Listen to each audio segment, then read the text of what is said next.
Assalamualaikum warahmatullahi wabarakatuh. Alhamdulillahi rabbil alamin.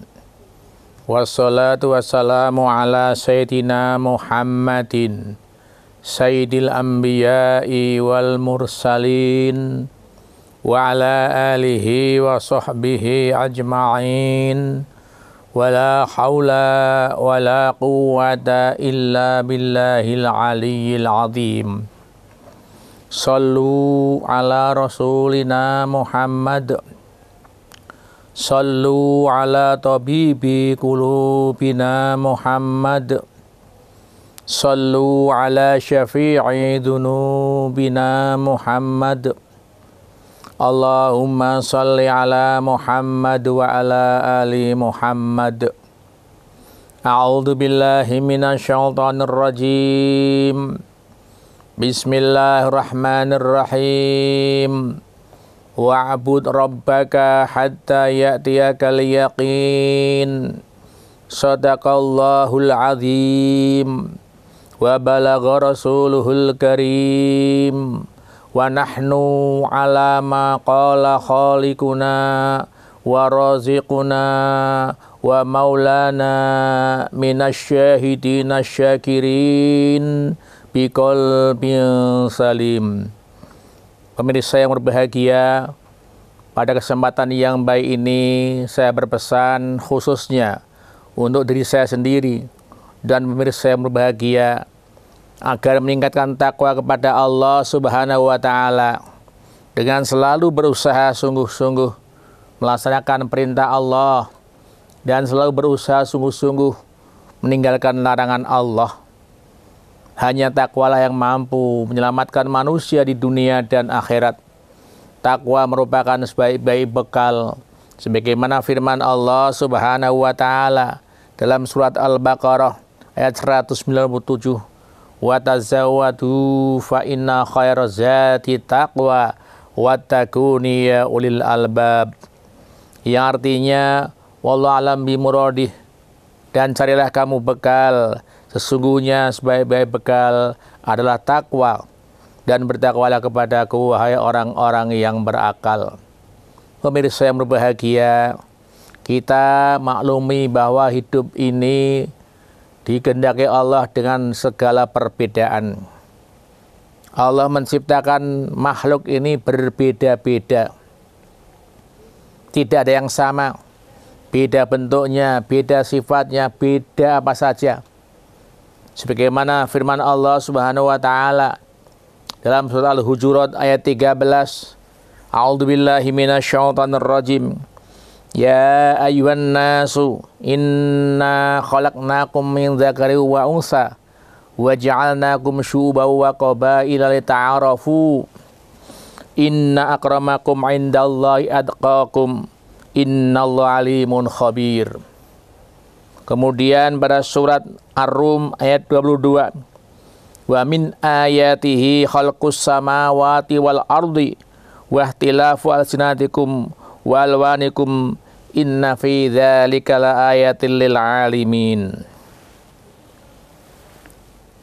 Kedua surat ini, yang pertama Hujurat 13, Allah mengabarkan kepada semua makhluk, ya ayuhan nas, yang diberi kabar seluruhnya tanpa pandang latar belakang status, bukan ya ayyuhalladzina amanu, tapi ya ayuhan nas, semua orang yang ada di dunia ini, aku ciptakan kalian dari laki perempuan, dan aku ciptakan berkabilah-kabilah, bersuku-suku, berbangsa-bangsa dengan segala perbedaannya. Untuk apa? Lita'arafu, untuk saling mengenal, saling menghormati, saling menghargai karena perbedaan itu. Di surat yang lain Ar-Rum 22, di situ Allah menyatakan bahwa Allah ciptakan manusia ini dengan perbedaan bahasa, perbedaan warna kulit, dan itu nyata dan fakta bahwa yang ada di dunia ini berbeda-beda. Misalnya orang negro hitam warna kulitnya. Di Cina putih sipit, di Arab mancung-mancung, India mancung-mancung. Ini semua berbeda, bahasanya pun berbeda-beda. Bahkan di Indonesia saja bahasanya ratusan yang ada di seluruh Nusantara ini. Ini semua apa? Satu perbedaan kehendak Allah Subhanahu wa Ta'ala. Jadi perbedaan adalah keniscayaan. Kita tidak bisa menolak keberbedaan. Baik beda warna kulit, beda agama, beda suku bangsa, beda bahasa. Nah, ini yang paling penting adalah bagaimana kita yang sama-sama muslim ini agar betul-betul saling menghargai, saling menghormati, karena sampai saat ini masih banyak perselisihan, pertentangan di internal muslim sendiri yang seharusnya kita sama-sama muslim, sama mukmin harus rukun, tidak saling menyerang, saling menjatuhkan, karena Quran mengamanatkan pada surat Al-Hujurat ayat 10, innamal mu'minuna ikhwatun fa aslihu baina akhwaikum wattaqullaha la'allakum turhamun. Sesungguhnya sama-sama mukmin, sama-sama muslim itu bersaudara, satu saudara. Maka kalau terjadi perbedaan pendapat harus kita islahkan, harus kita rukunkan. Jangan sampai sama muslim terus kita benteng ceweng, saling menyerang. Nah, memang awalnya kita itu satu jurusan, satu arah, yaitu mengikuti agama Islam, agama Hanif, agama yang lurus, yang betul.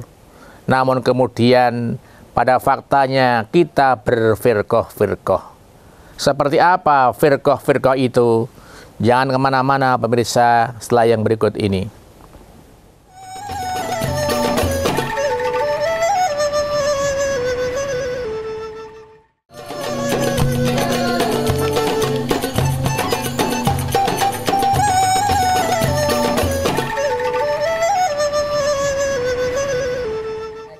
Pemirsa yang berbahagia, pada awalnya kita ini satu umatan wahidah, sebagaimana diterangkan dalam surat Al-Mu'minun ayat 52 sampai 53. Wa inna hadhihi ummatukum ummatan wahidah wa ana rabbukum fattaqun fataqatta'u amrahum bainahum zubura kullu hizbim bima ladaihim farihun. Kata Allah, sungguhnya engkau umat yang satu, umatan wahidah. Oleh karena itu fattaku wa ana rabbukum fattakuni, aku Tuhanmu maka takutlah padaku, kata Allah. Sudah diweling, diwanti-wanti, kamu satu umat yang satu, satu kesatuan, yaitu kaum muslimin, kaum mukminin, muslimat, mukminat, satu. Tapi ini sudah menjadi ketentuan Allah, fataqatta'u amrahum bainahum zubura. Kemudian berfirqah-firqah menjadi bermacam-macam firqah. Tidak hanya satu jenis. Pada saat itu disebutkan ada 73 firqah. Saat itu, ya. Nah, kemudian masing-masing firqah, masing-masing hizbun, kullu hizbim bima ladaihim farihun. Setiap kelompok ini bangga dengan kelompoknya sendiri-sendiri. Bahkan tidak hanya itu, tidak hanya bangga terhadap kelompoknya, setelah bangga terhadap kelompoknya, cenderung meremehkan, menyalahkan, mengutuk, mengecam kelompok yang lain. Nah, disinilah bibit-bibit perpecahan internal umat Islam sendiri. Sebetulnya memang kita harus setiap kelompok itu bangga dengan kelompoknya, itu harus. Tetapi bukan berarti kemudian harus meremehkan kelompok lain. Ini yang perlu kita bangun sampai sekarang, yang sulit sekali. Karena orang ketika dia bangga dengan kelompoknya cenderung mengecilkan kelompok lain. Harusnya bagaimana? Nah, harusnya kita harus membanggakan kelompok sendiri.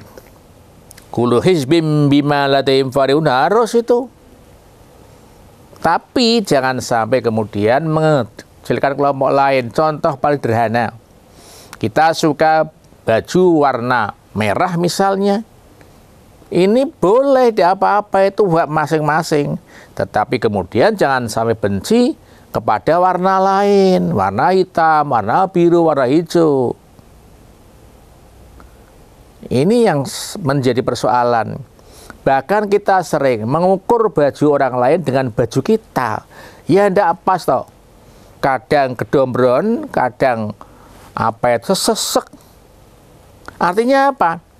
Ketika kita melihat orang lain, kita sering berkomentar seakan-akan orang lain harus sama dengan kita. Contoh paling mudah. Misalnya teman kita ini kalau makan bakso sambalnya 10 sendok. Ini kadang jadi persoalan. Loh, kamu itu mikir apa enggak kamu itu ya? Masa sih bakso 1 sendok sambal, bakso 1 mangkok sambalnya 10 sendok. Kamu itu waras enggak? Loh, mestinya enggak begitu. Biarkan saja. Memang dia kuat 10 sendok kok. Enggak usah kita komentari.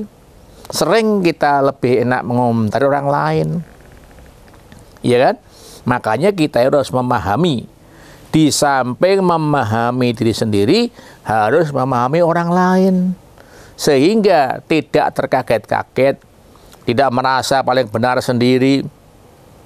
Kita maklumi ada orang yang cerewet, ada. Ya, sering ngomong. Ada orang yang diam, ya kan? Kita ada komentar, orang kok cerewet, centil, macam-macam. Biarkan, itu memang dari seluruhnya kayak begitu. Orang kok pendiam, kalau tidak ditabuh, tidak ngomong, biarkan saja. Ini hal-hal seperti ini, sikap seperti ini yang belum terbangun. Dan ini berdampak luas, terutama dalam persatuan dan kesatuan bangsa. Coba saja, kalau kita menghargai orang lain, apapun yang dikerjakan orang lain, asalkan ini ya, tidak mengganggu ketertiban umum, tidak mengganggu hak orang lain, silakan saja, sepanjang itu. Tapi kalau mengganggu ya kita tidak bisa diam. Oleh karena itu kita itu merdeka, tapi ingat kemerdekaan kita terbatas oleh orang lain. Misalnya saja malam hari, ya saatnya orang tidur kita bengok-bengok, ya gembor-gembor, diingatkan, kamu kok begitu? Saya merdeka kan, bebas. Loh, ingat, kemerdekaanmu itu terbatas oleh kemerdekaan orang lain. Orang yang sakit, ya kan tidak senang mendengar cerita yang seperti itu. Ini yang perlu kita sadari. Nah, kembali, artinya apa? Kita punya kelompok, karena itu sudah ketentuan Allah bahwa orang hidup ini berkelompok-kelompok, ya silakan saja. Kita berbangga dengan kelompok kita, silakan. Ya, tapi ingat, kita harus membangun ukhuwah Islamiyah, persaudaraan Muslim, bukan ukhuwah munadzamah, ukhuwah organisasi. Kita merasa nyaman kalau satu ormas, baru kita rukun. Kemudian dengan ormas lain yang berbeda, ya berbeda apa cara ibadahnya, berbeda cara perjuangannya, kita benci. Ini tidak pas, tidak benar. Yang dibutuhkan ukhuwah munadzamah, ukhuwah bukan ukhuwah munadzamah, ukhuwah Islamiyah, persaudaraan Islam. sekalipun kita beda ormas, beda wadah, beda kelompok, tapi kalau itu Muslim, ya harus kita jalin kerukunan. Ya. Contoh yang paling real misalnya, ada seperti kemarin, ya, ada yang Lebaran tanggal 21, ada yang 22. Bagaimana kita menyikapi perbedaan itu? Jangan kemana-mana pemirsa, setelah yang berikut ini.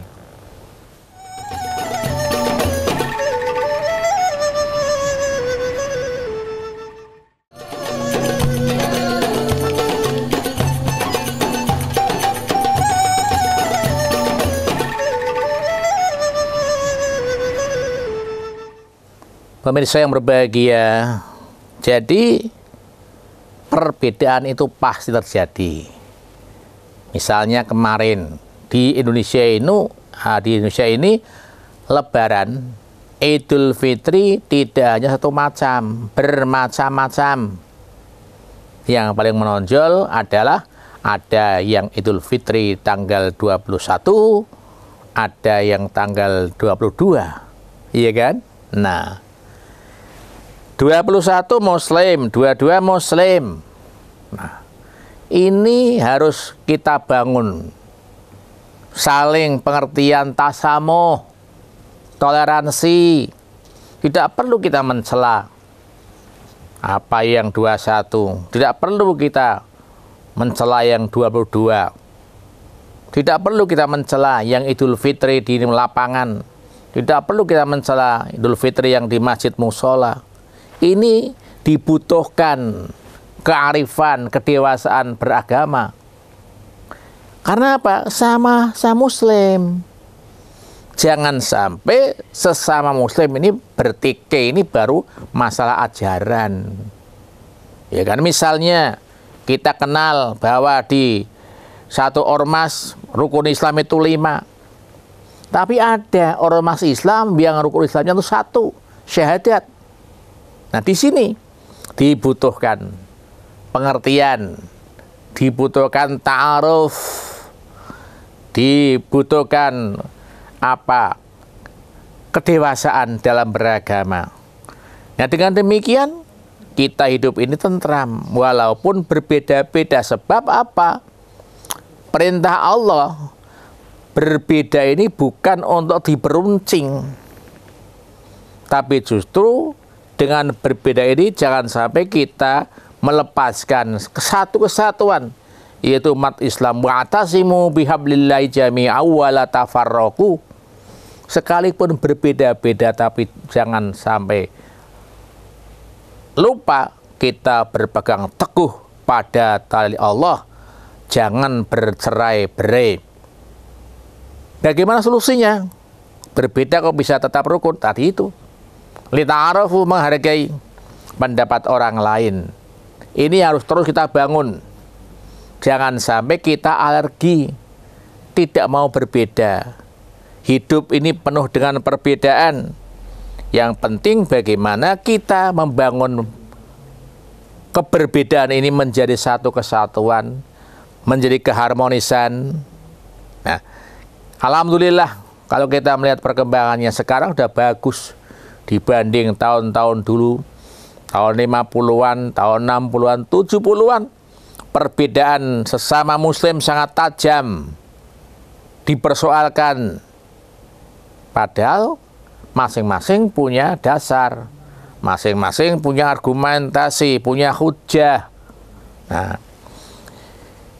karena Allah menegaskan dalam Al-Quran surat Yunus ayat 99, walau syaa rabbuka la'amana man fil ardi kulluhum jami'an afa anta tukrihun nasa hatta yakunu mu'minin.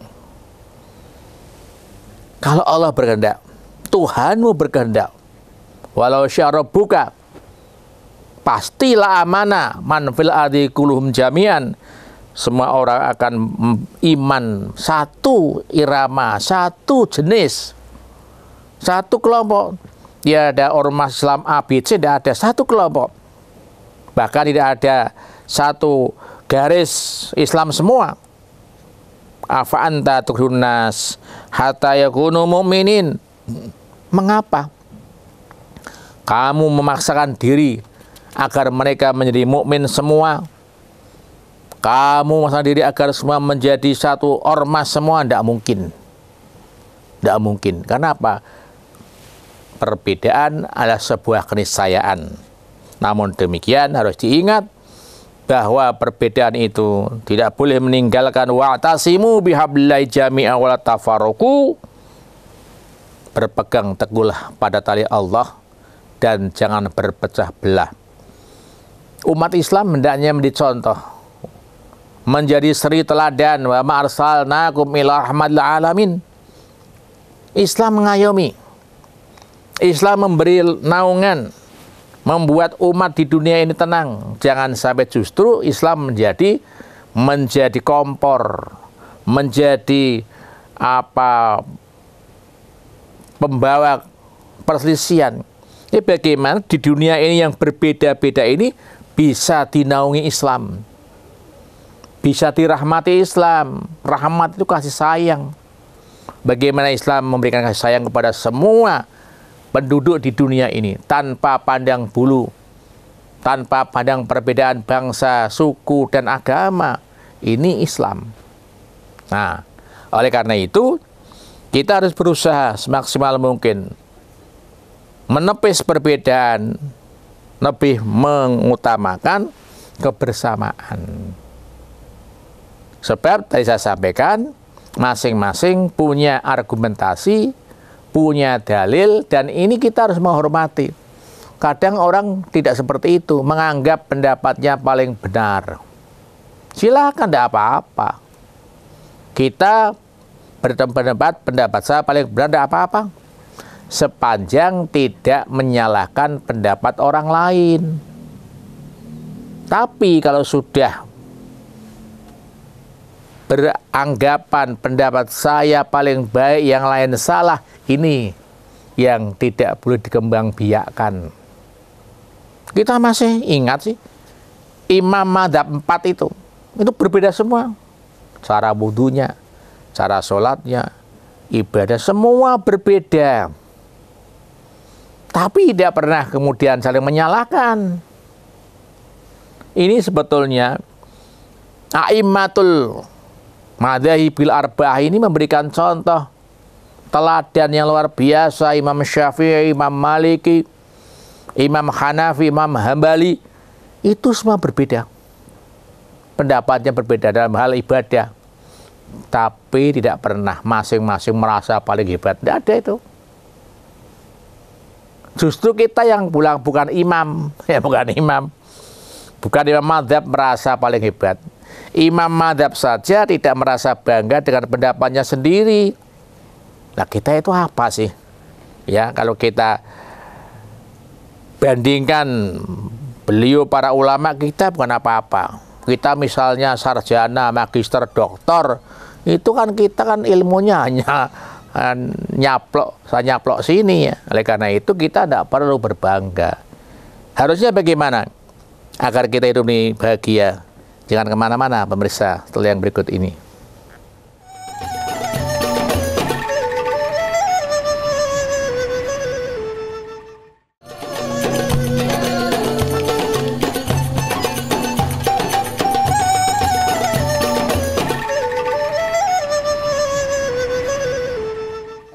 Pemirsa yang berbahagia, kalau kita ingin hidup bahagia, hidup sejahtera, kita harus mampu mengharmoniskan hubungan kita kepada Allah, hubungan kita kepada sesama manusia. Dalam surat Ali Imran ayat 112 Allah berfirman, "Duribat alaihimuddillatu ayatama suqifu illa bihablim minallah wa hablim minannas." Bahwa mereka akan ditimpa kehinaan di mana saja mereka berada, kecuali mampu merajut hubungan harmonis dengan Allah, hubungan harmonis dengan sesama manusia. Artinya begini, kita secara vertikal hubungan kepada Allah harus kita bangun dengan sebaik-baiknya. Secara horizontal, hubungan dengan sama manusia kita bangun dengan sebaik-baiknya. Hubungan dengan Allah tentu kita menjalankan perintah-perintahnya, menjauhi larangannya, minimal kita melaksanakan sholat 5 waktu dalam sehari semalam. Hubungan dengan sama manusia kita bangun bagaimana supaya saling pengertian, khususnya sesama umat Islam dimanapun berada, di kelompok manapun dia berjuang, jangan sampai saling menyerang. Contoh yang paling sederhana, misalnya kalau di Pekalongan ada umat Islam yang berada di dalam Jamiah Nahdlatul Ulama, ada yang berada di Muhammadiyah, ada yang berada di Al-Irsyad, ada di Rifaiyah, ada di LDI. Dimanapun mereka berada, ini umat Islam. Harus kita berbuat baik. Artinya ukhuwah Islamiyah ini tidak terbatas pada ukhuwah munadhamah, ukhuwah ormas. Kita baru rukun, kita baru harmonis karena sama-sama satu ormas. Ketika keluar ormas kita beda lagi, padahal sama muslim. Ini yang perlu kita tingkatkan. Bagaimana kita juga harus harmonis dengan kelompok lain dalam lingkungan ormas Islam. Sebab masih banyak sampai sekarang anggapannya bahwa kita itu rukun hanya satu ormas, dengan yang lain karena berbeda terus kita mengecam, kok begitu, kok begitu. Kembali silakan kita berpendapat, bahkan kita mengatakan paling baik milik saya, silakan saja. Tapi yang penting kemudian tidak usah mengatakan yang lain salah, yang lain buruk. Karena apa? Masing-masing punya argumentasi, punya hujjah. Nah, betapa indahnya kalau muslim ini bisa rukun, bisa baik. Kita gambarkan rukunnya kedua tangan ini. Ya. Tangan ini rukun. Padahal tangan kanan dan tangan kiri fungsinya beda-beda. Kalau tangan kanan biasanya kita gunakan untuk hal-hal yang enak-enak ya, untuk makan, ya, untuk membelai, untuk mengambil barang-barang yang baik, ya kan? Tapi kita lihat tangan kiri biasanya digunakan hal-hal yang nasib, untuk cebok, kan? Tapi tangan kiri tidak pernah iri nih, bersama-sama. Ketika tangan kiri mendapat cincin tunangan misalnya, atau tangan kiri diberi pakai arloji jam tangan kan tidak pernah iri, tidak pernah itu. Sekalipun dua tangan tempatnya dua, fungsinya ya punya fungsi semua, tapi tidak pernah iri. Bahkan kita lihat kalau orang berjalan pasti lambeannya itu gantian ya. Yang kanan ke depan, yang kiri ke belakang, yang kiri ke depan, yang kanan ke belakang, gantian seirama dengan langkah kaki. Betapa mesranya. Ketika ada barang yang berat diangkat bersama itu, tangan kiri, tangan kanan angkat bersama, diangkat ke atas. Nah, bahkan ya,